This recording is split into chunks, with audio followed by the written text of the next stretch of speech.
Civil अस्पताल बुतगी मरूची वाक़या बाबत में गुमा गपुतरान करेंगे वास्ता फजीला आलियानी ह्यूमन राइट्स एक्टिविस्ट मौजूद है। आई गुमा गपुतरान करेंगे। अस्सलाम वालेकुम। वालेकुम अस्सलाम। उर्दू है तगप जनन बानुक, उर्दू है तगप जनन। जी जी बिल्कुल उर्दू अगप कनक लुटे। हाँ जी जश उमर छे मां जानक लूटे के चीज के मजने। अच्छा जी, मोहतरमा। ये जो वाकया हुआ है, जो जी चपकलिश हुई है, झगड़ा हुआ है नर्सेज और डॉक्टर्स के दरमियान, और जिनकी ड्यूटी थी आईसीयू में, और उनकी गफलत से कुछ न्यू बॉर्न बच्चे जो हैं उनकी डेथ हो गई है। तो ह्यूमन राइट्स में सबसे अहम बात और पहली बात ये है, right to life. Right to life है कि हमारा हक है जिंदा रहने का।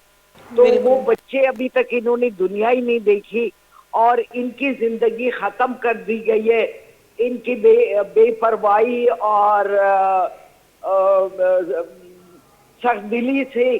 तो मैं समझती हूँ कि ये कंडेम करने के लायक है, काबिल है, और ये बहुत ही गलत काम हुआ है, अफसोसनाक हुआ है। चाहे कोई न्यू बॉर्न बच्चा हो, कोई जवान हो, कोई बूढ़ा हो, उसको हक है जीने का। ह्यूमन राइट्स में के जो कवानीन हैं उनमें पहली बात ये आती है कि राइट टू लाइफ, जिंदा रहने का हक। जिंदा रहने का हक अगर आप छीन लेते हैं तो ये बहुत बड़ा गुनाह है। जी इनको जिंदगी से महरूम कर दिया तो ये बहुत बड़ी गुनाह है और बहुत इसको मैं कंडेम करती हूँ।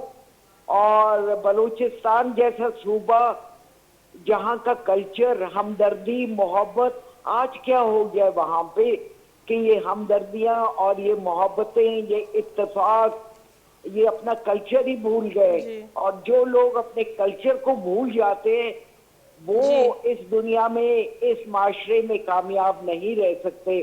बहरहाल ये बहुत अफसोसनाक वाकया है और मैं इसको कंडेम करती हूँ।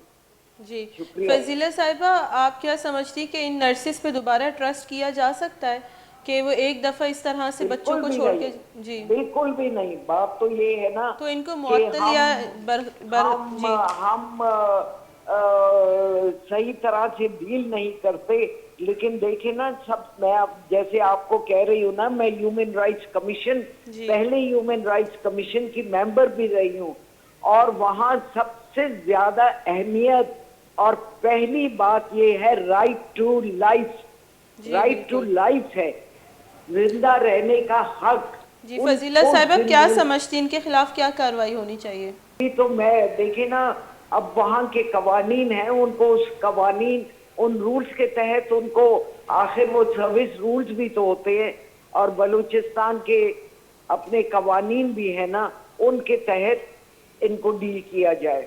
जी फजीला साहिबा, अगर हम तालीम की भी सूरत हाल देखें, सेहत की भी सूरत हाल देखें, हर तबके में बलूचिस्तान इसी तरह पीछे है और फिर बलूचिस्तान के लोगों की कोऑपरेशन भी नहीं है आवाम के साथ। तो आप नहीं समझते ये बलूचिस्तान के लिए सबसे बात है ना कि अगर यकजहती नहीं होगी, अंडरस्टैंडिंग नहीं होगी, अपने कल्चर को भूल जाएंगे तो फिर उसका अंजाम यही होगा ना, तबाही। जी अगर आप खुद अपना ख्याल नहीं रखेंगे तो दूसरा कोई नहीं रख सकता। फिर अंजाम तबाही है, तबाही है।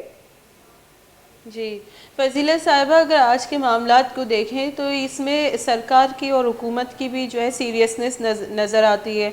हुकूमत के हम लोगों ने, हुकूमती जो रिप्रेजेंटेटर्स हैं उनसे हमने बात करने की कोशिश की, वज़ीर आला बलूचिस्तान समेत, लेकिन इनमें से कोई भी सामने नहीं आया, इस वाक़े की जिम्मेदारी लेने को तैयार नहीं है।